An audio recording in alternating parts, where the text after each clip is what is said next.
இந்த சுவிட்ச் இப்படி ஆஃபில் வச்சுட்டு நம்ம என்ன தான் கிக்கர் வச்சோன்னா வண்டி ஸ்டார்ட் ஆகாது.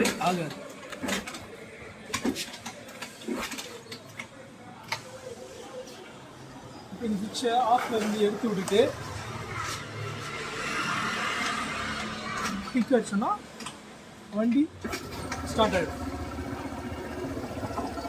அதே சேம் டைம் நம்ம வந்து சைட் ஸ்டாண்ட் போட்டிருந்தாலும் வண்டி என்ன தான் கிக் அடிச்சாலும் ஸ்டார்ட் ஆகாது. ஸோ எல்லாம் நானும் யோசிச்சிங்க என்ன அது நம்ம கிக்கர் கரெக்டாக தானே அடிக்கிறோம், ஏன் வண்டி ஸ்டார்ட் ஆக மாட்டேது. அதுக்கப்புறமா இது நோட்டீஸ் பண்ணால் இந்த சுவிட்சு ஆஃபில் இருந்ததுன்னா நம்ம என்ன தான் கிக்கர் வச்சாலும் வண்டி ஸ்டார்ட் ஆகாது. So make sure this is on. அதே ஒன்ஸ் கிக்கர் யூஸ் பண்ணதுக்கப்புறமா நம்ம செல்ஃப் ஸ்டார்ட் யூஸ் பண்ணிக்கலாம்.